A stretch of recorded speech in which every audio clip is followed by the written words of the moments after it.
자, 여러분 설 잘 보내고 오셨나요? 예, 이렇게 축복합시다.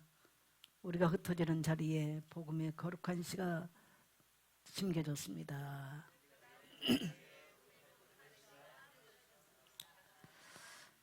예, 우리 다빈이하고 정현이가 오늘 오셔서 예, 제게 아주 맛있는 점심을 사주셨어요. 이야기하던 중에 감사한 것은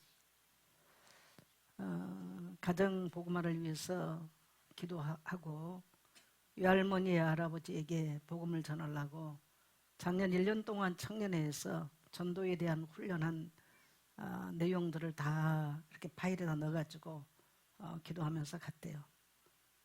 근데 양도 많고 너무 어려워서 어떻게 전해야 되나 고민을 했는데 이모가 나타나서 이모가 하는 말이 나도 성경을 좀 읽어보려고 성경을 샀다라고 얘기를 하더래요. 그래서 자기는 외할머니 할아버지에게 이 어려운 1년 동안 전도 훈련 받은 걸 얘기를 하려고 준비를 했는데 이모가 성경을 샀다 그래서 하나님은 전혀 다른 곳에 이렇게 계획이 있었구나. 그래서 간증을 했다라고 하는 얘기를 들었습니다. 또 우리 정현이는 아버지를 만났는데 아버지 복음문을 위해서 이제 기도를 하는 것이 변했다. 이런 이야기를 들으면서 우리 청년들이 어쨌든 간에 말씀에 반응을 하고 있구나. 이게 너무 감사했습니다. 그래서 사실은 제가 동해안에 갇혀 있었습니다. 좀 호흡을 하려고 맑은 공기 좀 쏘려고.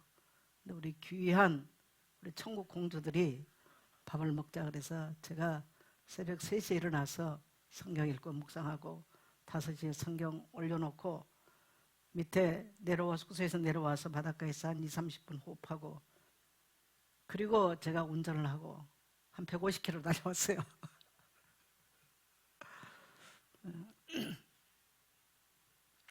제가 운전대에 앉으면서 하나님 너무 감사합니다. 제가 딱 200km, 딱 200km거든요. 500이잖아요. 제가 장거리를 운전을 혼자 하겠다고 하는 거, 이것 또한 놀라운 건데, 이 새벽 5시에 제가 이 장거리를 운전을 하는데 전혀 두려움 없이 자신감 있게 딱 운전석에 앉는 것이 얼마나 감사한지.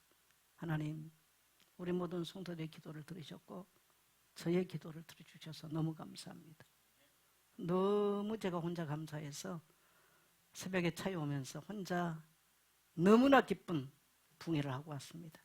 그래서 제가 나의 기쁨 나의 소망 되시며 나의 생명이 되신 주 밤낮 불러서 찬송을 드려도 늘 하신 마음뿐일세. 이 찬양을 1시간 들었어요. 또 나머지 1시간은 못 들었냐? 갈보리 산 위에 십자가 섰으니 주가 보혈을 고난을 당한 표라. 이 찬송을 또 1시간 넘게 들으면서 얼마나 하나님의 은혜가 감사한지. 그리고 우리 정현이하고 다빈이가 또 얘기하는 것은 제가 묵상하고 올려놓은 걸 거의가 다들 기억하고 있더라고요. 오늘 민수기를 읽으면서 정현이 하는 말이 자기가 몇 년 전만 해도 교회 오면 맨날 졸았는데 자기가 맨날 졸면서도 들은 게 있대요. 오늘 제가 묵상 제목이 뭐였어요? 말씀의 권세와 영적 권위에 대한 걸 제가 올려놨잖아요. 제목을. 민수기 14장 28절 사람은 자기 입술의 열매대로 산다. 이거를 몇 년 동안 목사님 설교한 것 같아. 이 코로나 기간 동안에. 그래서 자기가 졸고 앉았으면서도 그 민수기에 그 내용을 자기가 기억하고 있었다. 근데 이제는 그 말이 무슨 말인가를 믿어진다. 할렐루야. 우리 청년들이 졸면서도 자기 맨날 졸다가 그러니까 다섯 번 졸면 세 번은 들은 것 같다는 거죠. 예, 졸면서도 듣고 있으면서 열매 맺혀가는 걸 보면서 너무 감사합니다. 우리 찬미가 아이들 3명을 데리고 또 여기 왔네요. 축복합니다. 예.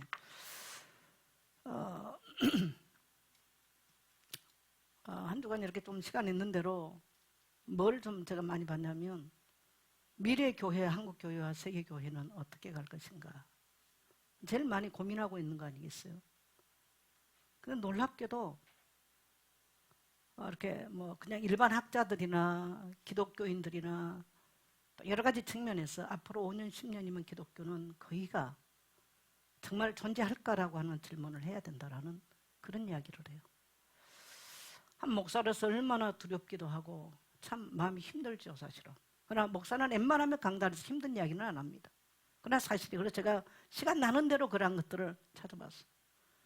얼마 전에 우리 안승순 목사가 슬픈 메시지를 하나 보내왔어. 본인의 이야기가 아니고요. 자기 집 근처 5분이면 가는 미국의 트리니티 신학대학이 있는데 우리 복음주의 신학교는 3대 신학교 중에 하나거든요, 미국에. 이 트리니티 신학교가 유지가 안 돼서 이제 캠퍼스를 팔게 되는 상황이었다. 그러면 자기가 정식기도 할 때 특히 주일날 예배 끝나고 꼭 트리니티 신학교에 가서 정식기도를 하고 자기가 들어가는데 오늘은 트리니티 신학교가 이제 다음 학기부터 폐쇄된다는 소식을 듣고 너무 마음이 슬프다라고 메시지를 보내왔었어요. 지금 세계 복음주의 신학교들 고든 코넬 신학교나 또 뭐 미국 LA에 있는 거 뭐죠? 성교학으로 유명한 그런 신학교들이 지금 거의가 다 학생이 모집이 안 돼요. 그래서 이제 거의가 위기를 만나는 이런 상황들이에요. 이런 상황들. 또 지금 우리 한국 교회에 한 달이면 교회가 몇십 개 아니면 뭐 몇백 개씩 지금 문을 닫는 교단마다 이런 상황들에 대한 정보들. 이런 걸 접할 때 참 목사로서는 힘들죠. 그럼 이 땅에 하나님의 교회는 어떻게 가야 되는가? 이런 고민을 굉장히 많이 합니다. 서울대학교 종교학 박사 이분이 이제 강의한 내용을 쭉 들어봤어요. 그래서 앞으로 시대는 탈종교화 시대다. 사람들은 기독교도 뭐든 이제 종교를 필요치 않는다. 왜 그러느냐? 너무나 부유하다. 굶주리고 힘들 때는 사람들이 신에게 나와서 도움을 요청했지만 그 신이 아니더라도 인간에게는 충분하게 필요가 너무너무 부유하게 채워진다. 두 번째, 인간의 한계나 능력을 옛날에는 하나님의 도우심을 구했다면 지금은 AI인지 하여튼 뭐라 그래요.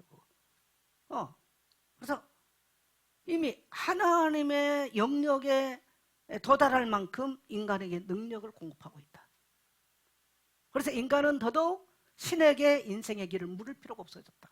모든 길을 그에게 묻는다. 충격이었어요. 이게 지금 서울대 종교학자가 지금 한 거 제가 이번 주간 들었어요.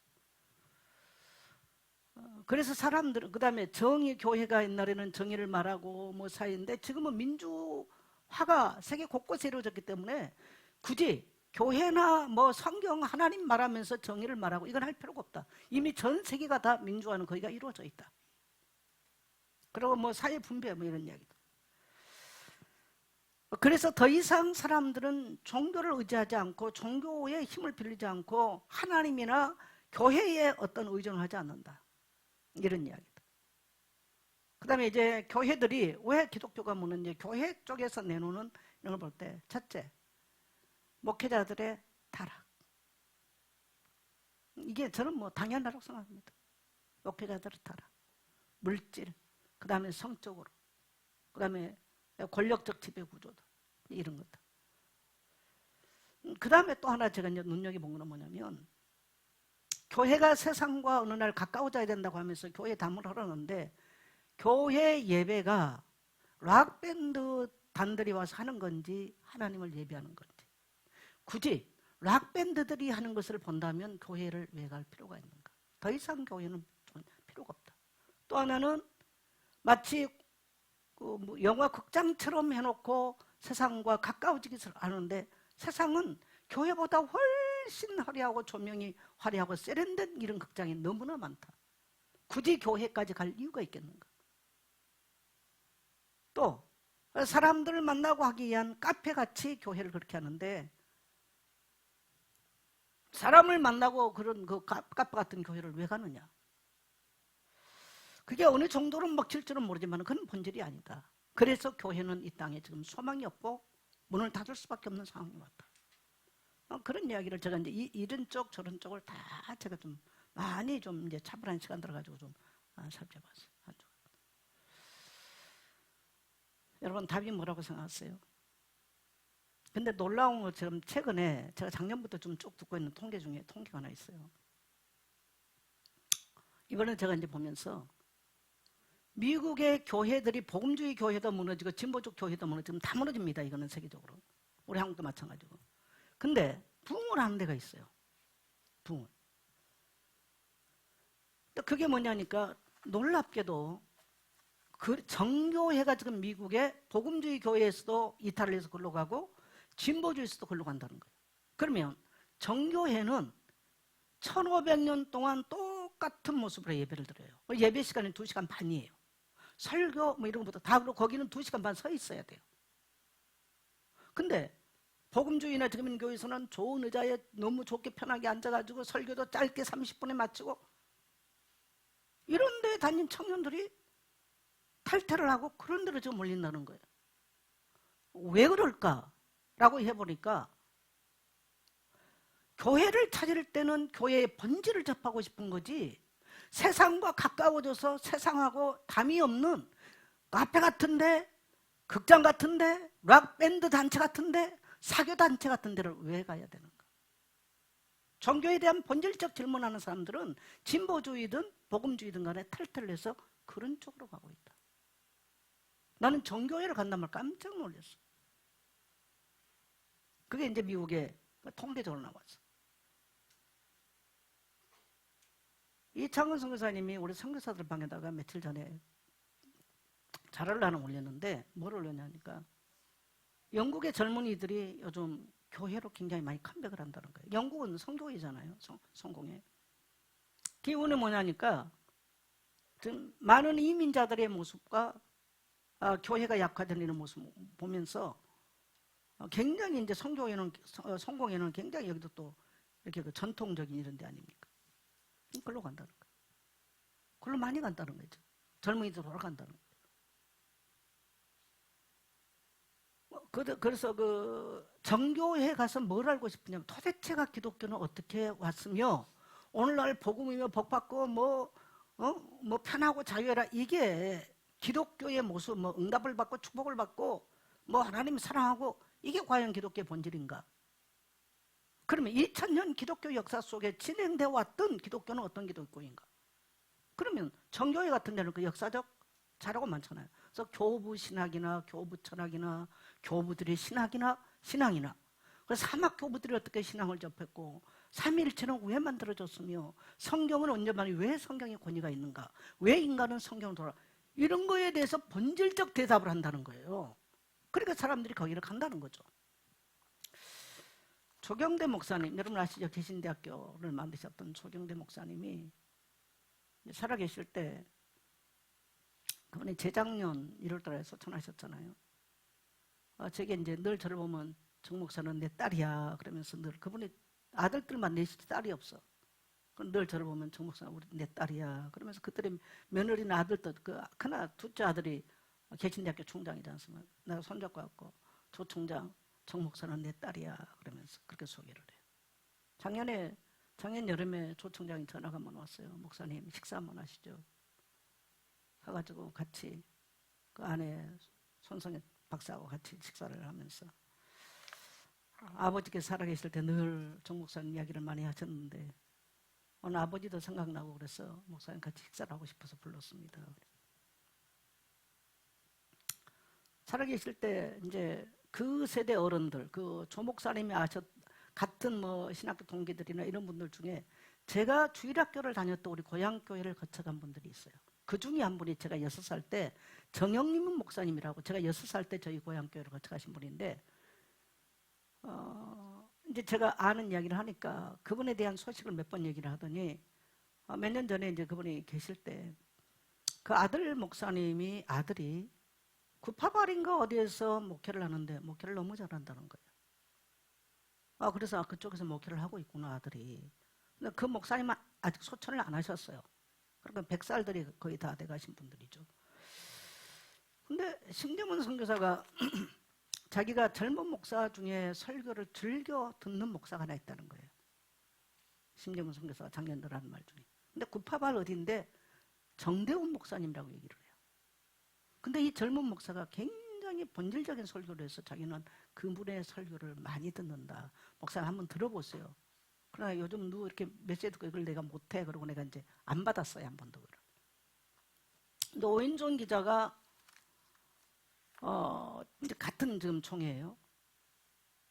그러니까 원래 개신축이에요. 그 개신축이죠. 40대 중반의 젊은 목사인데 너무 목회를 잘한 분이 계시다는 거예요. 그러면서 청교도 신학적인 이런 것들은 박사기가 아마 그쪽인지, 그래가지고 젊은 목사님이 목회를 하는데 너무 잘한다. 그리고 아버지도 목사님이셨는데 너무 목회를 잘한다는 거예요. 그러면서 구파발 했는데 목사님 한번 가보실래요? 그래. 혹시, 그래, 이름이 뭐냐니까 정대훈이래. 그래, 심성수가 내한테 몇 번 얘기를 했는데 그 링크를 해준다는 제가 노했다. 혹시 그 아버지가 목사님 아니냐니까 기래. 그래서 그 아버지가 혹시 정영림 목사님 아니냐니까 모른대. 한번 물어보겠다고 전화 왔어. 맞다는 거예요. 그래서 그 목사님 아버지가 혹시 고흥 쪽에서 옛날에 목회하지 않았냐 물어보니까 내가 이제 그 얘기 좀 물어보라 기라는 거예요. 한번 이제 만나자고 해서 제가 이제 못 갔죠. 좀 이런 적이 됐어요. 제가 이제 쭉 지금 결론은 뭐냐면요. 이 지금 뭔가 젊은이들이 오히려 원하고 또 가고 싶어하는 이런 게, 물론 뭐 락밴드 같은 이런 음악을 하고 막 뛰고 이런 데도 있겠지만, 신앙을 정말 그렇게 갈급해 하고 또 추구하는 사람들은 오히려 굉장히 신앙의 본질적이고 보수적인 이러한 데를 지금 전 세계적으로 가고 있는 것이 지금 특징 중에 하나라는 거예요. 제가 지금 이런 쭉 데이터를 내보니까 그런 결론이 나왔어요. 이런 상황을 보면서 그러면 교회는 뭐 해야 될 것이냐. 지금 저 서론에 있는 이야기를 하고 있어요. 교회는 뭐 해야 될 거냐. 따라합시다. 복음의 본질로 가야 된다. 여러분, 왕, 제장, 선지자가 복음의 본질 아니에요. 지극히 복음의 본질로, 성경의 본질로 돌아가야 돼요. 저는 그래야 된다고 생각해요. 그래서 제가 위기가 올 때마다, 코로나를 겪거나 여러 가지 문제가 올 때마다 제가 항상 그때마다 들고 나온 게 있어요. 따라합시다. 성경의 본질로 돌아가야 된다. 저는 그것을 붙잡고 그때마다 위기를 넘어왔어요. 지금 저는 전 세계적으로 일어나는 상황들을 쭉 보면서 한 목사로서 이런 거 저런 거 해야 될 게 많겠죠. 그런데 이럴 때일수록 단 한 명에게라도 참된 하나님의 말씀의 씨가 떨어지도록 만들어야 된다.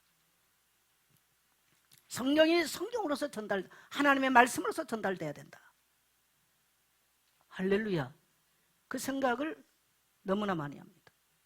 또 제가 나이를 먹어갈수록 저는 그거밖에 없다고 생각해요. 그래서 하나님이 참 감사하게 제 인생을 다루었는데 보니까 하나님께서 일찍이 저에게 어려운, 정말 내가 광야 같은 이런 인생 훈련을 받을 때 딱 한 가지, 저는 그때는 굉장히 어려운 훈련을 받았다고 생각했는데 하나님이 그 훈련을 다루면서 제게 보니까 영적인 스승을 제게 붙였어요. 성경에 능하신 스승을 제게 붙여줬어요. 그래서 신학교에 가서 성경을 배운 게 아니고요, 이미 그때 성경의 흐름과 히브리어와 헬라어에 능한 영적인 스승을 통해서 성경을 배우게 된 거죠. 성경 전체를. 엄청난 대가 지불이었죠. 감사하게도 제가 신학교 공부를 할 동안에 아주 친한 몇 분들하고 이 기납법 성경 연구하는데 목숨을 걸었어요. 우리가. 그래서 표가 뭐냐? 히프와의 전쟁. 1년이면 한 2번 정도는 일주일씩 꼬박 기도원 같은데 장소를 빌려가지고 거의 잠 안 자고 성경을 읽는 거죠. 그리고 지금 성경들은 그냥 이렇게 뭐 1장부터 몇 장, 1장 1절부터 뭐 몇 절까지는 무슨 이야기 이런 걸 나눴잖아요. 옛날에 성경은 그게 없어요. 항상 그걸 구입을 하죠. 그리고 연필을 사서 우리가 스스로 읽고 내용 분해를 하는. 이걸 신구약을 그걸 하고 나니까 성경 전체 내용을 장 제목을 거의 암기를 했어요. 그래서 히포의 전쟁. 얼마나 오랫도록 앉아서 성경을 읽어내고 연구해냈느냐. 어떤 주석을 읽고 이런 거 말고 그건 그 다음에 이야기고 자기가 성경을 파고 읽고 하는 거. 그래서 성경이 뭐라고 말을 하느냐. 성경 스스로가 뭐라고 말 이걸 기납법 성경 연구라고 그래요. 그 연구를 오랫도록 했어요. 제가 그러다가 다락방을 만났죠.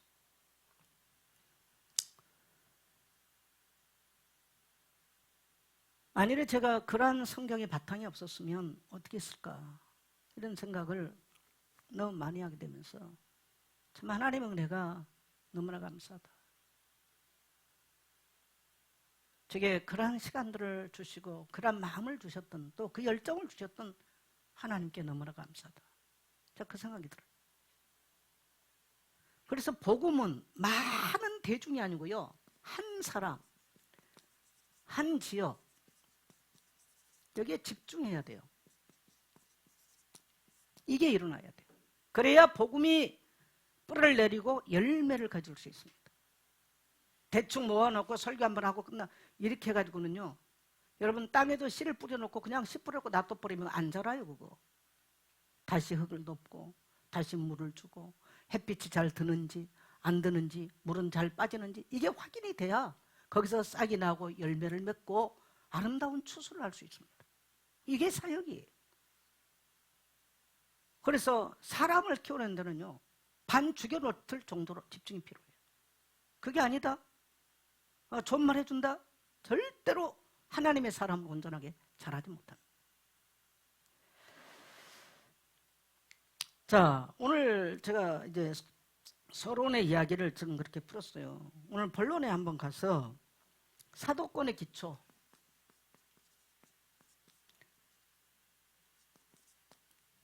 자, 우리 1절, 2절 같이 읽겠습니다. 시작. 하나님의 뜻으로 말미암아 그리스도 예수의 사도된 바울과 형제 디모데는 골로새에 있는 성도들 곧 그리스도 안에서 신실한 형제들에게 편지하노니 우리 아버지 하나님으로부터 은혜와 평강이 너희에게 있을지어다. 네, 사도란 말은 무슨 말이냐면 아포스톨로스란 말로 하나님께로부터 보내심을 받은 사람이란 뜻이에요. 그래서 바울은 자신을 하나님의 뜻으로 말미암아 사도가 됐다. 여러분 언제든지 이단들이 들어와서 잡아 흔드는 게 뭐냐면요. 바울의 사도권을 흔들었어요. 고린도서를 제가 얘기할 때 똑같이 그랬잖아요. 바울이 그야말로 이력서 가지고 다니냐? 추천서 가지고 다니냐? 늘 이단들 들어와서 그게 얘기잖아요. 이단들을 그거 가지고 다녔거든요. 뭐 학벌 뭐 이런 것들. 바울은 그게 없어요. 그래서 너희가 나의 편지 아니냐? 너희가 나의 이력서 아니냐? 이 말이죠. 고린도 전후에서 그렇게 말하죠. 그러니까 지금 제가 이제 지난 수요일 날 얘기했듯이 고린도 교회의 문제가 뭐냐? 이단들이 들어와서 그노시즘 자꾸 이런 것들이 들어와가지고 교회를 어지럽게 해요. 여러분 오늘날도 똑같습니다. 오늘날도. 그래서 바울을 그렇게 할 때 바울은 나는 하나님의 뜻으로 말미암아. 여러분 사도의 조건은 뭐냐면요. 예수님의 공생애를 본자여야 돼요. 그게 조건이에요. 근데 바울이 예수님의 공생애를 봤어요? 안 봤어요? 안 봤잖아요. 예수님 생애가 끝나고 다메섹에서 부활하시고 승천하신 이후에 예수님을 만난 사람이에요. 그래서 엄격하게 조건을 따지면 사도행전이 말한 조건을 따지면 사도 바울은 사도의 자격이 안 되는 거죠. 그래서 언제든지 바울을 이것 가지고 흔들었어요. 언제든지. 근데 바울은 자기가 사도됨에 대해서 확실한 걸 갖고 있어요. 확실한 게. 하나님의 뜻으로 됐다. 하나님의 뜻으로. 그래서 내가 복음을 전하는 이 복음이 만일에 바울이 사도가 아니라고 한다면 복음이 전한 이 복음이 권위가 있습니까? 없습니까? 복음이 권위가 있어요, 없어요? 권위가 없어요. 그게 바로 문제예요. 그러니까 뭐가 들어오냐? 저 그노시스주의자들은요, 자꾸 헬라 철학이나 헬라 이원적 사상을 자꾸 갖다 집어넣고, 유대인들은 유대 율법을 갖다 집어넣어요. 이게 문제. 그러니까 바울의 사도권이 흔들려 버리면 그리스도의 죽음과 부활의 복음이 침해를 받아버린 거예요. 그래서 바울은 자기 사도권을 주장하는 게 굉장히 중요한 겁니다. 근데 내가 예수님의 탄생도 안 받고, 예수님의 죽음도 안 받고, 예수님의 부활도 안 받고, 예수님의 승천도 안 받다. 그건 맞다. 그러나 나는 예수의 죽음에 대해서 증인이다. 그러나 나는 그 죽으신 예수를 만났고, 부활의 예수님을 만났고, 그의 죽으심은 모든 인류의 죄를 대속하기 위한 죽음이었다. 속죄의 죽음이었다. 라는 것을 바울이 모든 서신에서 변증을 하고 있어요. 그래서 바울은 자기가 사도된 것은 사람의 뜻으로 된 것이 아니고, 따라합시다, 하나님의 뜻으로 됐다. 그걸 지금 말씀한 것입니다. 그래서 바울이 전한 것은요, 복음 전한 자의 권위는 사람이 내가 막 권위를 가지고 한다고 되는 게 아니에요. 복음 전하는 자의 권위가, 만일에 권위가 흔들리면 그 말씀의 권위가 무너져 버려요. 그것은 누구에게로부터 와야 됩니까? 하나님께로부터 와야 됩니다. 이것이 본인에게 확실해야 돼요. 하나님이 나를 부르셨다. 그 다음에 복음과 종교, 바울은 하나님의 뜻으로 말미암아 됐다. 그 다음에 복음과 종교에서, 여러분, 복음은 뭐예요? 자, 먼저 종교는 뭡니까? 나의 열심으로 내가 복음을 전한다. 나의 열심으로 내가 교회 일한다. 그건 뭐예요? 종교예요. 굉장히 힘들어요. 어느 날 못해요, 그건. 그런데 하나님이 나를 일방적으로 부르셨다. 그럼 내가 권위를 가지고 한 거지, 하나님이 나를 보내셨다 라고, 하나님이, 그래서 나는 아포스톨로스다 라고 한다면, 이거는 뭡니까? 하나님의 열심으로 나를 불렀다면 이게 복음이에요. 그래서 복음과 종교를 구분할 줄 알아요. 그래서 바울 서신에서는 언제든지 복음과 종교를 구분합니다. 그래서 바울의 사도권은요, 뭘 어떤 걸 알고, 바울이 성경을 많이 알고 뭐 이래서가 아니라 전적인 하나님의 선택이었어요. 어디에서? 다메섹에서.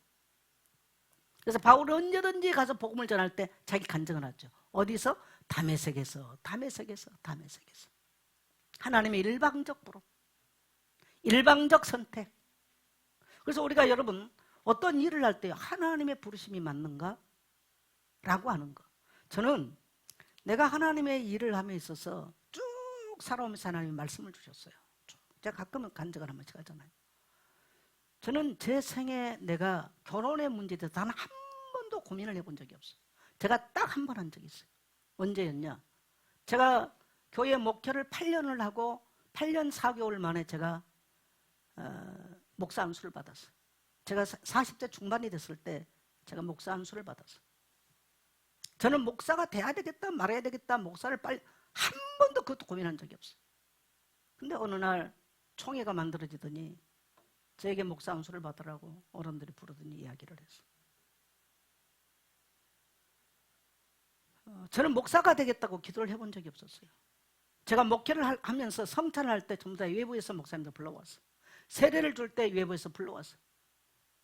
라스키 권사님 교회 왔을 때 외부에서 목사님은 세례 준 거 봤어요? 한 번도 안 봤어요? 제가 목사 안수 받고 6월 10일 날 목사 안수 받고 목요일 날 받았어요. 그 주일 날 이승대 장로님 세례 줬어요. 그 다음에 김명원 장로하고. 아마 한경희 전사님은 제가 외부에서 목사님들을 모셔다가 성찬이나 세례한 걸 기억할 거예요. 근데 제가 목사가 돼야 되겠다 이런 생각을 해본 적이 없어요. 이미 제가 목사 안수를 받을 때는 교회는 성도가 몇백 명이 돼 있었어요. 그래서 저는 그 문제에 대해서 고민해 본 적도 없고 염려를 해본 적이 없었어요. 근데 목사 안수를 받으라고 하는데 내가 그때부터 고민을 한 거예요. 만일에 내가 목사가 됐을 때 끝까지 내가 이 자리를 지킬 수 있는, 내가 뒤로 물러가지 않고 내가 이 자리를 지킬 수 있을까? 그 생각 딱 드는데 너무 두려워지는 거예요. 그리고 또 하나, 지금 여자들이 목사 안수를 받는 교단이 아니잖아요. 제가 이제 딱 처음 봤는데 내가 만일에 이 시험을 보는 과정에서 공부를 못하면 아이고 여자들 다 저렇다 이렇게 될 것이고, 그럼 아무나 목사 안수 받겠죠. 여러 가지가 이제 고민이 되는 거야. 이걸 한꺼번에 짐을 다 진다는 게. 제가 하나님 앞에 어떤 기도를 했냐. 나 이 얘기는 잘 안 하는데 부끄러운 얘기인데, 하나님, 내가 목사가 되는 것이 하나님의 계획이 아니면 제게 가정을 주세요. 내 평생 딱 그 기간에 목사 안수 받는 몇 개월 사이 한 기도예요. 하나님께서 그 기간 사이에 제게 가정을 이룰 수 있도록 하나님이 저를 인도하시면 저는 목사 되지 않겠습니다. 그래서 제가 고민해서 목사 안수를 받기 전에 6kg가 빠졌어요. 6kg가. 그때 우리 이승장님 이제 출판사 하고 있을 때 아주 교정 잘 보시잖아요. 논문 몇 편 쓰고 뭐 주석해내고 이러는데 얼마나 힘들고, 그 고민까지 하는 거 얼마나 힘듭니까? 공부 못하면 남자들이 저것들 공부 좀 여자들 그렇지 뭐 이럴 것 같고. 그때 이제 목사 안수 받은 사람들 전부 다 총신대, 장신대, 고신대 출신들이에요. 14명. 14명에서 4명 탈락하고 11명 받았어. 지금 뭡니까? 하나교회 담임 목사는 뭐예요? 신봉준, 그다음에 김해 큰사랑교회 그 김성윤 목사, 이런 분들 다 제가 이제 목사 동료들이에요. 뭐 너무 짧은 시간에 막 하니까 언제 뭐 논문 이거 뭐 다 타이핑할 시간도 없고, 그러고 이제 청년 하나가 이제 타이핑해주고, 이승대 장로님이 그때 집사 때 와가지고 다 교정 봐주고. 감사하게도 제가 수석했어요. 아시잖아요 그때. 네. 제가 수석했어요. 메시지 하는 것도 그렇고 논문도 그렇고 모든 면에. 그래서 제가 쓰는 논문을 그때 이건 박사 논문감이라고 그랬어요. 근데 제가 실력 있는 게 아니고요, 하나님이 남자들한테 기죽지 말라고. 그래가지고 남자 목사님들이 다 알잖아요. 여자 목사 첫 목사 만나 저 사람이 수석했대. 다 소문났어. 하나님이 기 살려주더라고. 근데 남자들이 너무 못해. 다 총신대 나오고 장신대 나오고 고신대 다 출신인데 너무 못해. 논문이 무슨 리포트 쓴 것도 아니고, 나는 그것 보고 너무 놀랐어. 설교하는데 보니까 맨날 구원의 길하고 있는 거야. 저는 어쨌든 몇 년 동안 또 설교를 했잖아요. 또 제 자랑했죠.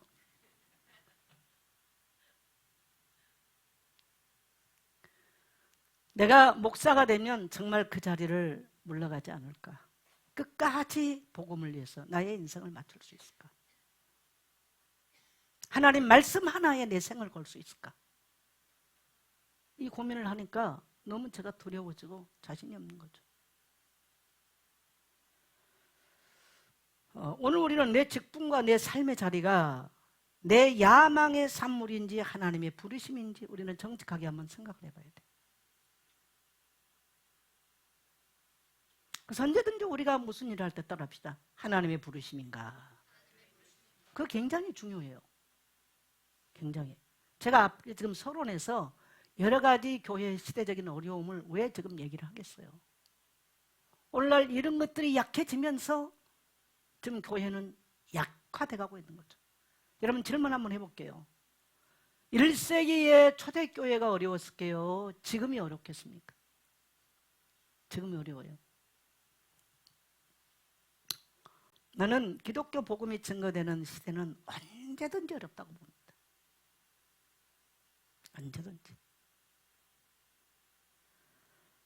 1세기 때 얼마나 세상에 기독교가 이제 기독교라고 하는 배가 차출항을 해서 나가는데 얼마나 어렵겠어요. 나는 그래서 바울의 이야기를 잘 하지 않지 않습니까? 왜? 바울 받자도 제가 못 끊을 것 같으니까 안 하는 거예요. 바울 받자도. 복음을 위해서 바울이 걸었던 그의 인생의 길을 생각하면 나는 너무너무 부끄럽고 아닌 것 같아서 제가 바울 이야기를 잘 안 해요.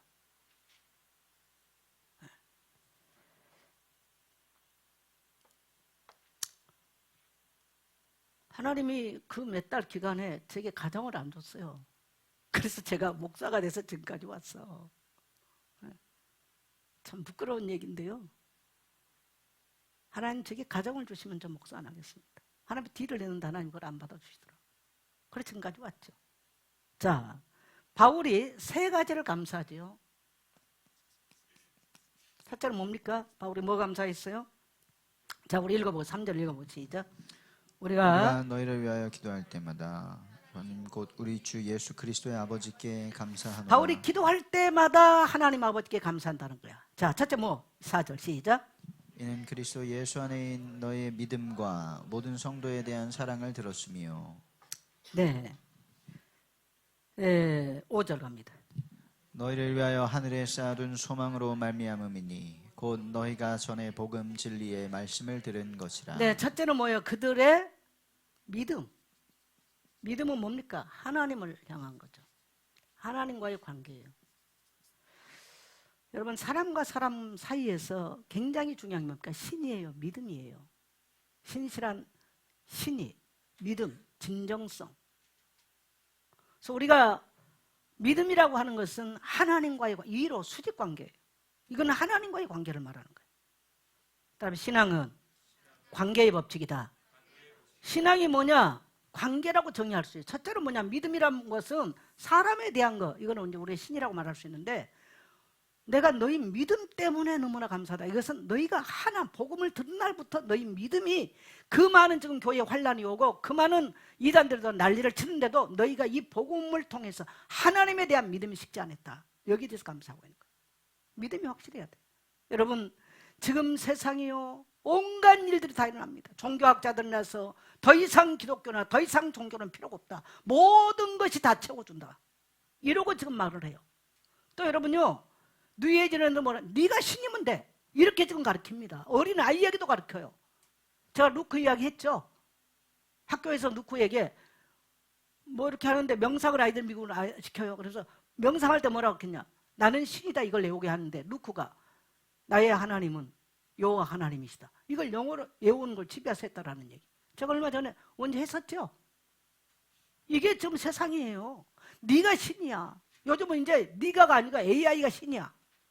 나는 이번에 처음 제가 이번 한 주간 AI에 대한 걸 좀 봤더니 사람하고 똑같은 게 나와서 별짓을 다 하더만. 앞으로 교회 성도 그룹에 AI 만나 쭉 갖다 놓으면 되겠더라고. 야, 이것들이 뭐 말도 하고 뭐 별짓을 다 해. 와. 여러분, 그러니까 인간이 지금까지 진화한 과정을 얘기를 해요. 그래서 지금은 인간이 하나님 복음과는 AI를 만들 수 있다. 그러니까 아니면 필요 없다. 이런 게 지금 보니까요, 이런 영상을 여러분 지금 세상에 다 보고 있을 거 아니에요. 저만 본 거 아니겠죠? 저만 봤나요? 제가 일부러 찾아서 봐봤어요. 난 그걸 보면서요, 이야, 하나님과의 관계를 완전히 깨트리는구나. 여러분, 하나님은 창조주시고 그분의 형상대로 우리를 만드셨고, 인간에게는 믿든지 안 믿든지 죄악 가운데 인자, 죄악 가운데 출생했기 때문에 재앙과 저주가 인간에게는 있는 것입니다. 그래서 하나님 우리를 사랑하셔서 그의 독생자 그리스도를 보내시고 그의 피로 말미암아 속량 죄사함 받게 만들었어요. 우리는 그 하나님에 대한 믿음. 자, 두 번째, 우리에게 하나님을 향한 이 믿음이 있다면 결과론적으로 나타나는 게 있으면 그게 뭡니까? 사랑입니다. 사랑은 누구에게? 성도에 대한, 이웃에 대한 결과적으로 나타나는 거예요. 성도를 향한 사랑이 있다는 거예요. 그것 때문에 두 번째 감사예요. 그 다음에 세 번째 감사는 뭡니까? 하늘에 뭐가 있다? 소망이 있다. 여러분, 우리에게 그리스도에 대한 귀한 복음을 들었다. 예수의 죽음과 부활에 대한 이걸 들었다. 근데 여러분요, 믿음은 내게서 난 겁니까? 하나님의 은혜와 선물입니까? 예, 여러분, 하나님의 은혜와 선물이에요. 저는 그래서 이제 이 시대의 문제를 보면서 교회에 대한 고민을 참 많이 하는데, 저는 그래서 어린아이라도 아니면 늙으신 어른이라도 단 한 명이라도 하나님의 신실한 말씀 앞에 바로 서는 성도를 남겨놓고 가는 것이 이 목사의 나는 사명이라고 생각합니다. 하나님이 나를 목사되게 만든 것은 뭐 설교 잘하라고 한 것도 아니고요, 뭐 쇼맨식으로 뭐 하라는 것도 아니고요, 내 자신을 한 게 아니에요. 하나님의 말씀이 말씀인 것을 증거하고 가르치는 거예요. 나는 거기에 증인을 가르치는 거예요. 할렐루야. 그것을 위해서 부르심을 받고 내가 목사 된 거지 다른 게 아닙니다. 그러면 잘할 사람이 얼마나 많습니까? 그래서 교회는 지극히 교회 본질로 그래서 하나님이 이 시대에 이렇게 어려운 AI가 나와서 하나님의 신의 자리를 대신해 가는 이런 시대에 사람들이 1500년 동안 똑같은 전례를 가지고 예배를 하고 있는 정교회를 가고 성공회를 돌아가고, 지금 청교도, 저희 때는 청교도 신학을 공부를 한 사람들이에요. 청교도 신학을 가르치는 데를 간다는 이야기. 나는 이 이야기를요, 그래, 생명의 양식을 얻고 싶어 교회를 왔던 사람은 그런 데를 찾을 수밖에 없다. 교회 와서 인간적인 위로를 받고 인간적인 재미를 얻고 인간적인 카타르시스를 원하는 사람들은 베리벨짓을 다 하겠죠. 재밌는 데도 가고 못 하고 락밴드 같은 데도 하고 쇼를 하는 데도 가고. 그러나 여러분, 사람은 영적인 존재예요. 그래서 교회가 영적인 것을 다루는 것을 하지 않는다면 교회는 나는 존재할 필요가 없다고 생각합니다. 동의하시면 아멘 하세요, 여러분. 저는 교회는 그리스도의 십자가 피가 흘러가야 돼요. 저는 한 주간 말씀을 묵상하면서 계속 레위기서부터 넘어오면서요, 목사의 입은 뭐냐 도대체가. 나는 목사의 입이 저 제사장들이 붙잡고 있었던 도살장에 있는 칼과 같다고 생각합니다.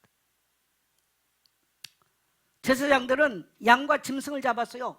각을 뜨고 살을 도려내고 뼈를 발라내고 이걸 하는 거예요. 오늘날 백정들이죠. 살을 뜨고 각을 뜨고요, 뼈에서 살을 갈라내는 거, 이게 백정의 손이에요. 칼이에요. 목사의 입의 혀는요, 우리의 혼이 육에 붙어서 너무너무 세상적으로 육적으로 가는 사람들, 요 사람들을 잡아서 짜게내요. 찔러서 쪼개서 영에 속한 사람으로 세워내는 겁니다. 이게 목사의 혀입니다. 혀. 할렐루야. 그래서 말씀이 검이에요. 히브리서 4장 12절에 하나님의 말씀은 살아있고 운동력이 있어 좌우로 날생건과 사람의 영과 혼과 관절과 골수를 찔러 쪼개느니라. 뭘로 찔러? 이 성경책을 갖다 찔러 쪼갭니까? 아니죠. 목사의 혀로 찔러 쪼개는 거예요. 그래서 육에 붙어있는 사람을 영의 사람으로 찔러 쪼개내서 갈라내는 것입니다. 이게 그래서 목사의 혀는, 따라합시다, 목사와 성도의 혀는 백정의 손에 칼과 같다. 죽일 수도 있고 살릴 수도 있는 거예요. 이 메스가 어떤 사람에게 들려지면 죽이는 메스예요. 어떤 사람에게 들려지면 살리는 메스예요. 할렐루야. 제사장이 손에 들려졌을 때는요, 사람의 죄를 속량하는 메스가 되는 거예요. 하나님의 말씀이 사기꾼들에게 가지고 있다면 세상 나가서 사기치고 온갖 것을 다 하겠죠. 이러니까 지금 오늘날 교회가 문제가 왔어요. 여러분, 그래서 이 목사를 위해서 기도하고 주의를 위해서 할 때요, 목사들이 오늘 진짜 하나님의 부르심인가, 진짜 성경 한 권 가지고 인생을 걸라고 불렀나, 이런 목사 되도록, 이런 사역자 되도록 정말 여러분의 목숨을 걸고 기도하시기를 축복합니다. 요즘 이런 시대를 보면서 다시 나는 왜 목사 됐는가 라는 생각을 해보게 되는 거죠. 여러분, 하늘에 소망이 없는 사람은요, 계산적으로 살아갑니다. 여러분, 진짜 예수 믿고 계산이 없었던 성도들, 하늘의 소망을 가지고 예수님의 사랑을 경험하고 그래서 이웃을 향해서 사랑이 나타나는 사람들, 무슨 계산이 있겠어요? 교회를 왔는데 무슨 나를 알아주고 몰라 무슨 계산이 있습니까? 아니, 내가 목사가 되면 죽을 각오로, 성경 하나 때문에 죽을 각오라고 가는 거지 무슨 거기에 계산이 있어요? 근데 오늘 이게 안 되기 때문에 문제예요. 그러니까 어차피 그건 없어져야 되는 거죠. 어차피.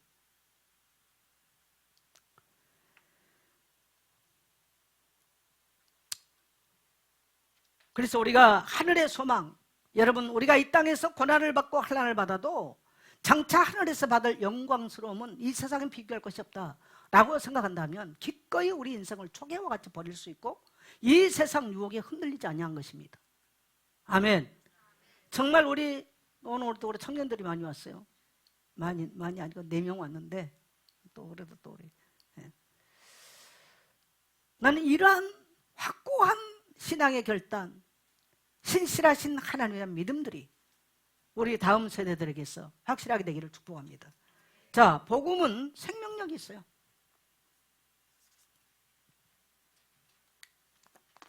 뭐가 있다? 복음은?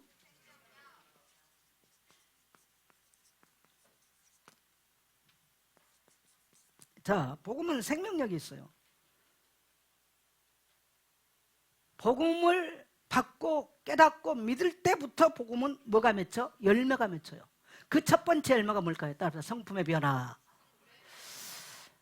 내가 오늘 선교사님 방에 어젠가 뭐 영상 하나 올려놨어.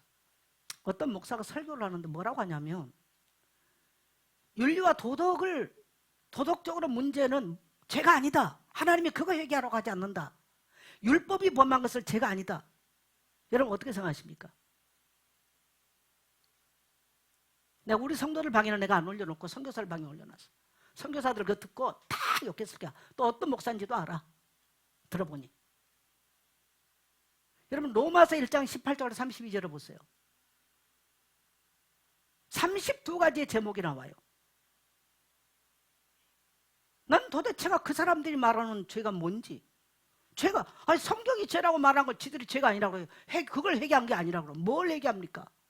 여러분요, 지금 이 통계, 아까 내가 좀 여러 가지 좀 분석들 했잖아요. 거기서 뭘 말하냐면, 교회를 가야 될 이유를 모르는 게 뭐냐면, 죄에 대한 무서운 책망이 없고 회개하고 변화가 없다라는 거예요. 이게 사람들이 교회를 더 이상 가지 않아도 될 이유 중에 하나로 말했어요. 여러분 우리 한국교회와 세계교회가 언제 부흥했어요? 언제 부흥했습니까? 우리나라 부흥이 언제 일어났어요? 1907년 평양 대부흥이 어떻게 일어났어요? 회개예요. 저는 한국교회에서 60년대, 70년대, 80년대 쭉 자라왔어요. 그때 전부 다 강단의 설교 내용이 뭡니까? 회개입니다. 죄를 책망했습니다. 성도는 언제 그렇게 해져요? 회개할 때. 하나님의 회개를 깨닫게 하기 위해서요, 고난을 주기도 하고 어려움을 줘요.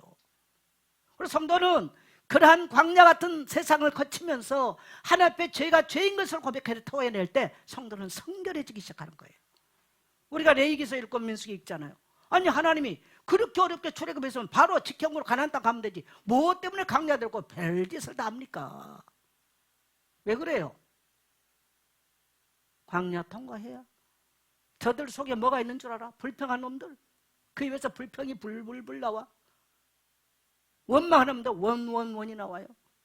교만 떨고 뭐 고라 새끼들 봤죠 여러분요? 나 고라 새끼들이라고. 모세하고 아론 니네들만 잘났냐? 우리도 잘났다 이러면서 나오잖아. 해보자면서. 그래서 어떻게 됐어? 땅이 입을 벌려 다 잡아먹지 않습니까? 우리 정현이하고 그래도 정현이가 몇 년 동안 들은 게 원불교 신자들한테 자기가 돌면서도 원망, 불평, 교만. 그래서 원불교 신자. 그게 광야에서 나타난 거예요. 그것을 다 없애기까지. 그래서 네 말이 내 귀에 들리는 대로. 저는 교회들, 이 땅의 교회들을 생각하면요 자꾸 마음이 아파. 눈물이 나. 과연 우리 다음 세대들이 교회 나와서 하나님을 예비할까? 뭐 성경 궁금하면 다 애한테 물어보고 그러고 앉아서 천발 나서 하나님을 예비할까? 여러분 절간에는 아무 때나 가서 하면 돼. 나는 늘 교회보다 절 많이 가요. 아무 때나 가서 절하면 돼. 근데 교회는요, 하나님이 이날은 성회로 모이고 이날은 진짜 나는 구약 당선 같으면 나는 진짜 못 믿었을 것 같아. 여러분 신약이 우리 1년에 몇 번 모여? 일주일에 몇 번 모입니까? 구약 같으면 여러분 살아남겠어요? 읽어보시면 어떤 생각 드세요? 나는 요즘 하나님 나를 그때 안 부르시고 너무 감사합니다. 난 진즉 벼락 맞아 죽었을 것 같아요. 그 생각 난 너무 많이 합니다. 근데 그래, 하나님이 다시 정화하는 기회다. 순수한 하나님의 말씀이 남아야 된다. 내가 지난 금요일 날 정윤아 탈북자 방송인 정윤아를 만나 점심을 같이 했어. 처음 봤는데 내가 너무 익숙하게 한 것 같아. 아버지 잘 계세요? 그랬더니 목사 우리 아버지 어떻게 갔어? 내가 윤아 유튜버 방송 내가 다 거기 가봤다 그랬더니 익숙하게 아는 사람 아버지를 묻더래. 그러면서 이야기를 했어. 자기가 새벽기도 때 창세기를 쭉 읽으면서 요셉에 대한 읽으면서 이 사람들이 이제 상처가 많잖아요. 다 팔려가고 막 이런 상황이었는데 당신들이 나를 팔았으므로 염려하지 마세요. 근심하지 마세요. 당신들이 나를 판 것이 아니라 하나님이 당신들의 생명을 구원하기 위해서 앞서 나를 보냈나이다. 이 말씀이 너무나 깨달아져서 하나님이 나를 앞서 보냈구나. 새벽기도 하면서 자기가 말씀을 깨닫고 묵상한 이야기를 하더라. 그러면서 이야기를 하는데 얼마나 은혜가 된지, 얼마나 믿음인지 모르겠어. 이번에 WTS 선교사 학교 들어온다고 이제 점심 먹으러 왔다가 이제 오게 됐어. 오게 돼가지고 이제 같이 점심 먹었는데 그런 이야기를 해요. 그래서 북한에 지금 수많은 기독교인들, 나는 하나님이 신실하게, 이번 우리가 그 뭡니까 신의 악당 봤잖아요. 성경 한 구절 읽는다는 게 얼마나 어려운가. 그런 성도들, 신앙의 본질을 가지고 있는 성도들이 이 땅에 나는 남겨진 7,000명이 있을 거라고 믿어요. 하나님은 그렇게 교회를 거룩하게 해나갈 겁니다.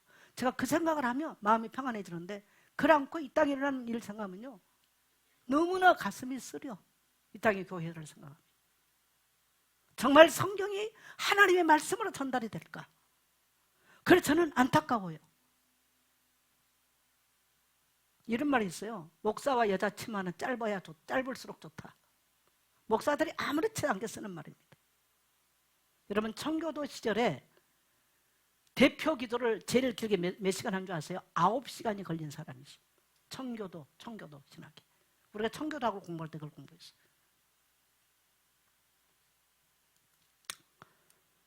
9분만 해도 요즘 길잖아요. 네, 복음 자체는 뭡니까? 복음은요 생명이에요. 여러분, 그래서 하나님이 한 인간과 그 시대에 복음을 전할 때 전제가 뭐예요? 따라서 변화를 전제로 한다. 그래서 복음이 들어갔는데 변화가 나왔다. 그건 가짜예요. 죽은 씨예요. 그래서 마가복음 4장에서도 복음을 씨에 비교를 했는데 떨어지면 최소한 몇 배? 30배, 60배, 100배의 결실을 맺어요. 한 인생에게 정말 그리스도의 복음이 들어갔다. 그 파장은요 생명력이기 때문에 어마어마한 파장이 일어나게 되어 있습니다. 아멘. 우리 성도님들 그거 믿어야 됩니다.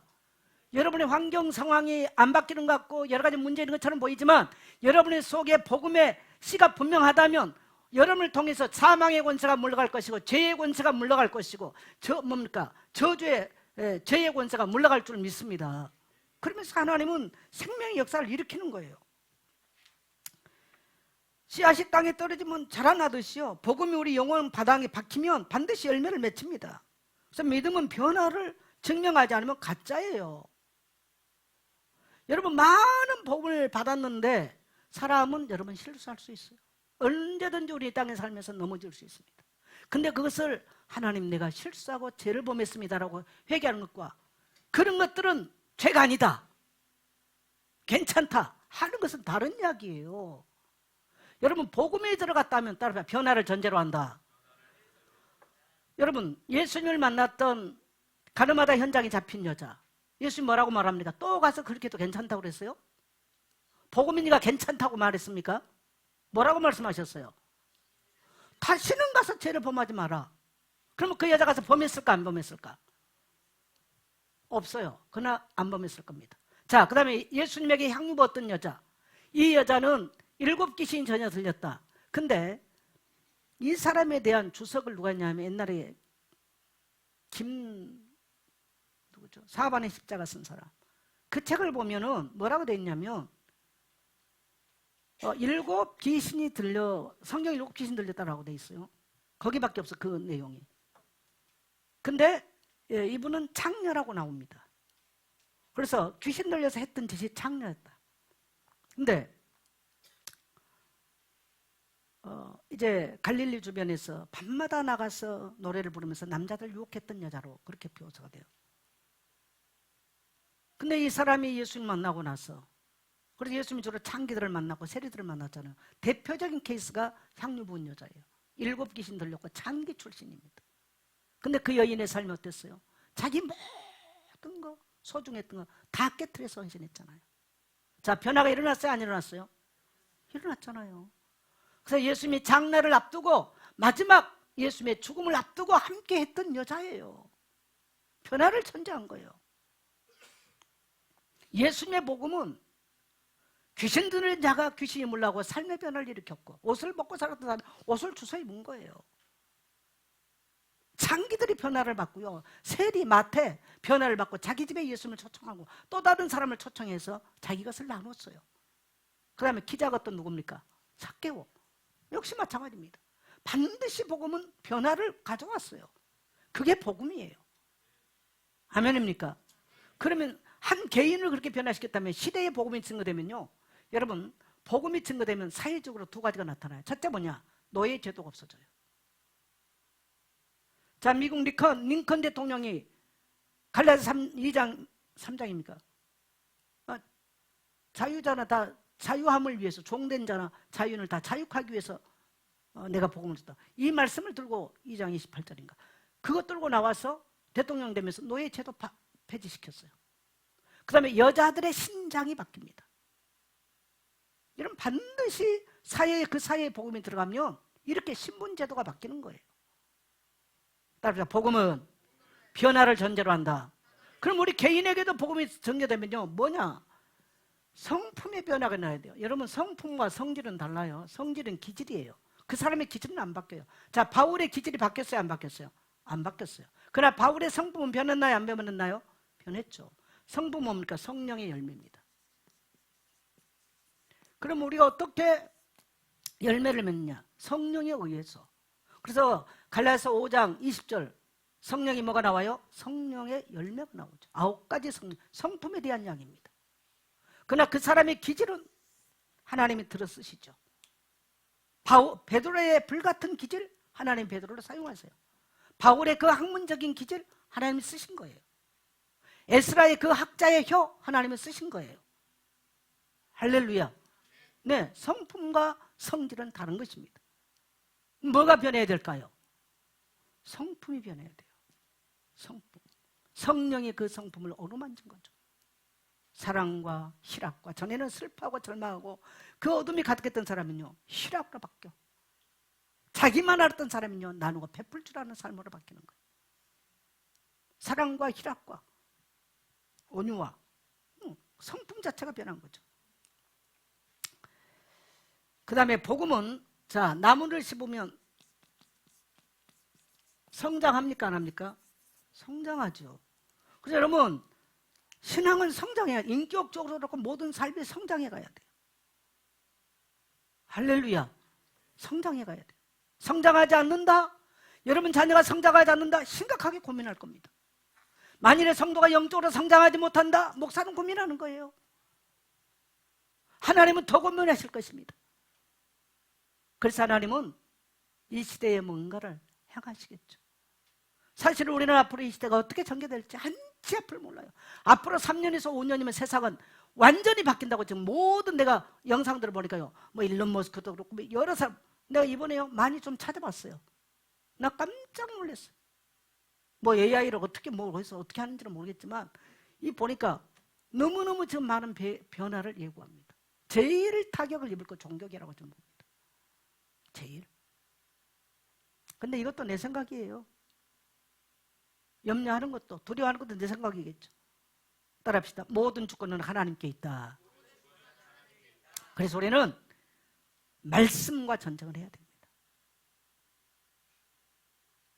여러분, 중세기 때 그 어마어마한 중세 카톨릭과 그 속에서 어떻게 변화를 일으켰어요? 말씀을 붙들었던 루터를 통해서. 그래서 오직 성경으로 돌아가자. 오직 믿음으로 돌아가자. 오직 하나님의 은혜로 된다. 오직 그리스도. 루터가 성경 들고 나왔어요. 하나님은 루터의 손을 들어주신 거예요. 할렐루야. 지금도 사람들에게는 여러분요, 뭐가 필요해요? 성경이 필요해요. 성경이 필요한 거예요. 자, 네 번째로, 하나님은 사람을 통해서 복음을 전달합니다. 천사가 하면 얼마나 쉽겠습니까? 그렇죠? 우리 교회 1,300명 갖다 놓고 복음 전하면 얼마나 쉽겠어요? 아유, 참 너무 이 어려운 때에 천사 한 명만 보내면 얼마나 좋을까? 자, 7절 8절 같이 갑니다. 시작. 이와 같이 우리와 함께 종된 사랑하는 에바브라에게 너희가 배웠나니 그는 너희를 위한 그리스도의 신실한 일꾼이요 성령 안에서 너희 사랑을 우리에게 알린 자니라. 네, 복음의 신실한 일꾼 누굽니까? 일꾼 에바브라.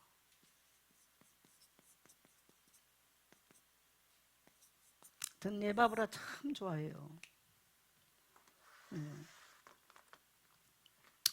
에바브라에 대해서는 많이 알려져 있잖아. 내가 중국 갔을 때 권사님 생각난지 모르겠네. 이미영 장로, 김미영인가, 홍콩의 교회를 가. 내가 그 자매에게 붙여준 이름 하나가 있어. 에바브라라고 내가 붙여줬어. 장사하면서 다니면서 강조 쪽에 교회를 또 세웠잖아요. 그 양반이. 영국에서 공부하고 돌아왔던 자매인데. 에바브라는 장사한 사람이에요. 바울이 두란노 소원에서 말씀 전할 때 거기 잠깐 골로새 지역에 장사도 하고 이렇게 하는 사람이 에베소에 갔다가 바울을 만난 거죠. 그리고 자기가 장사하는 지역의 골로새와 라오디게아 교회를 세운 사람이에요. 근데 이 사람에 대해서는 잘 드러나지 않아요. 이게 아주 특징이에요. 따라합시다. 복음은 사람을 통해서 전달된다. 그러니까 한 지역에 누군가가 가서 복음을 전하고 거기에 집중했는데 이런 일들이 나는 거예요. 저는 우리 고향교회에 교회를 세웠던 사람들 알아요.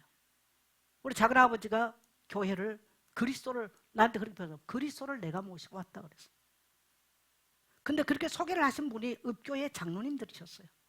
이 장로님들이 우리 고향교회에 저기를 해놓고 이분들이 걸어서 한 분은 치과 의사고 한 분은 그 중고등학교 교감 선생님인데 이 장로님들이 교회를 돌본 거예요. 저를 만났을 때, 제가 어렸을 때 그 장로님들이 얘기를 하죠.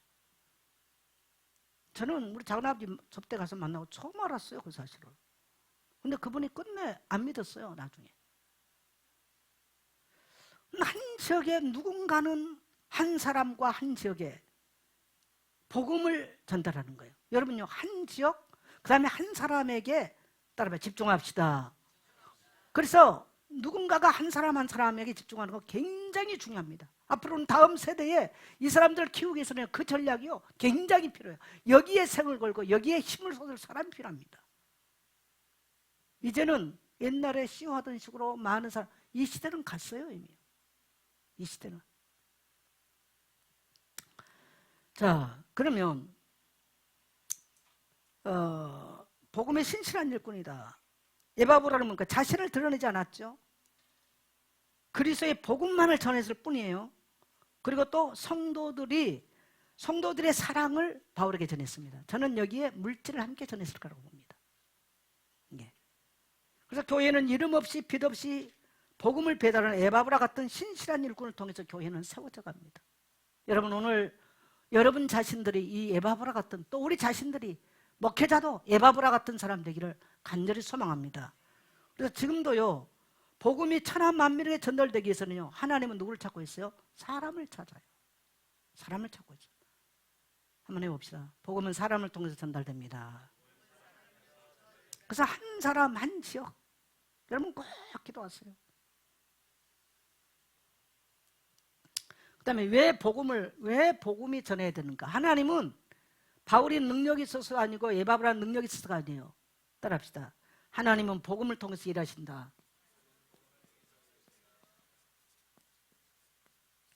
하나님은 복음을 통해서 일해요.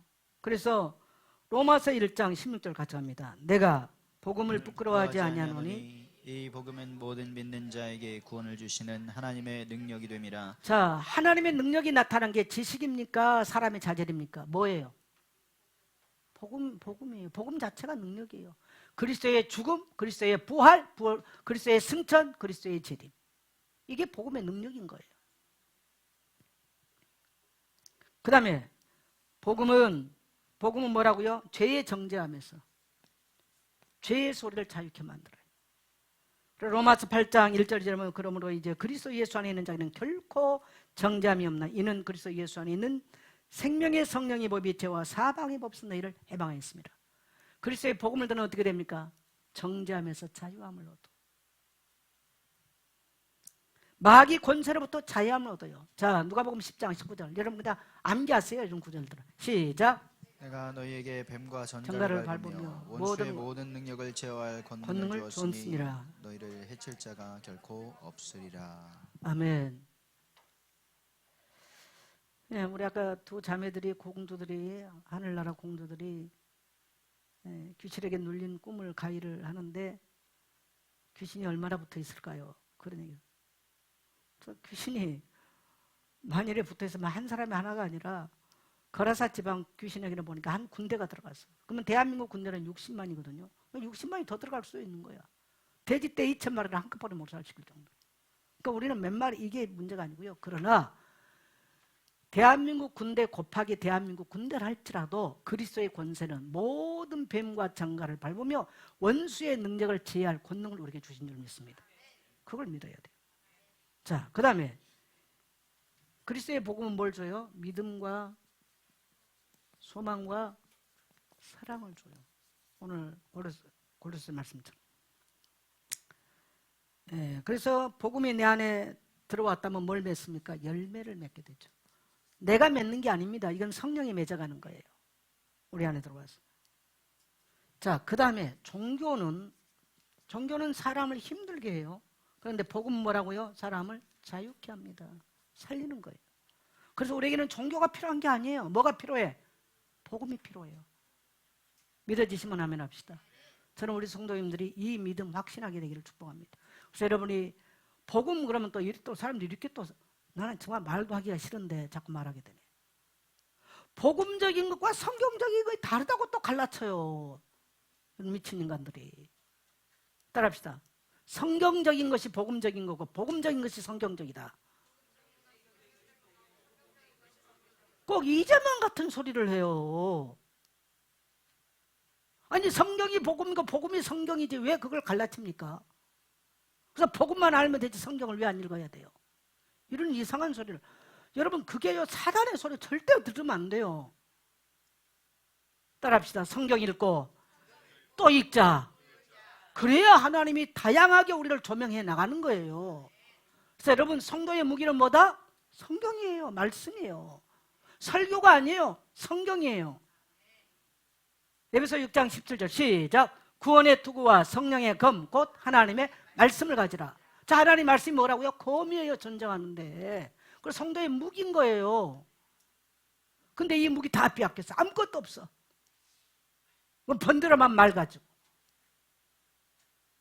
여러분 이거는 백발백중 때가 되면요 다 무너지게 돼 있는 것입니다. 바울이 그러잖아요. 세상 풍수, 뭐 세상 풍설, 뭐 학문 이게 다 소용없는 거라고. 성경만 우리 하나님의 말씀만 영원한 줄 믿습니다. 그래서 풀은 마르고 꽃은 시드나 우리 하나님의 말씀은 영영이 서리라 하라. 아멘. 그래서 여러분 성경을 우리가 구속사적 관점으로 볼 줄 아는 이거 굉장히 중요해요. 그래서 성경을 자꾸 깊이 파야 이게 나오지 안 파는데 어떻게 알아? 못하는 거예요. 네. 그래서 자꾸 성경을 읽고 또 무슨 그러면 성령께서 어느 날 우리 영혼을 조명하잖아요. 그럼 깨닫게 되는 거예요. 근데 성경 몰라. 여러분 그래서 여러분 아무리 힘들어도 따라합시다. 매일의 말씀으로 무장합시다. 이게 매일 하나님과 드리는 예배입니다. 그래 바울은 로마서 12장에서 뭐라고 말해요? 너희 삶을 하나님께 드리는 거룩한 요즘 뭐가 잘 생각. 너희가 드릴 영적 예배니라. 오늘 이 한 시간을 모이기 위해서는요. 한 주간의 삶 속에서 우리가 매일 주님과 거룩한 교제가 일어나야 된다는 거죠. 그래서 매일매일. 그래서 저도 오늘 아침에 제가 5시 반에 운전하고 오는데 3시나 성경 읽고 올려놓고 왔잖아요. 왜? 또 오늘 오다 보면 뭐 차가 도로 걷다 되면 뭐 새벽 그때 안 하면 언제 할지 몰라. 그러면 성도들 이럴 거야. 아, 이거 목사님도 안 하고 보니까 우리 안 해도 될 것 같다. 목사가 안 한다 그러면 에이 좋다면서 다 낮아빠져버려. 내가 일주일 안 한다? 그러면 여러분 다 날 겁니다. 제가 그런 걸 막기 위해서 우리 옆에 성도 축복합시다. 교회의 본질은 하나님의 말씀 위에 서는 것입니다.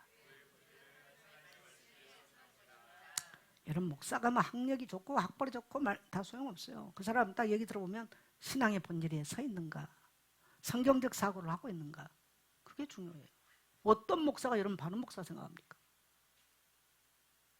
성도에게 성경의 가치를 바르게 가르쳐주고 세우는 목사예요. 이미 이제는 많은 성도를 모으는 시대는 갔다고 생각합니다. 그럼 많은 성도를 모인 게 교회가 잘 되는 거냐? 아니요. 우리 고향교회 사람 많지 않았어요. 아이들이 자랐어요. 근데 거기서 수많은 죄중들이 나왔고요. 마을 전체 80%는 복음화되는 그런 기적도 만들어냈어요. 그러니까 그거는 염려할 게 없어요. 여러분 가정 안에 누군가가 복음을 붙들고 영적 싸움을 하는 군사로 있다면 살아나게 될 줄 믿습니다. 이 확신이 있게 되기를 축복합니다.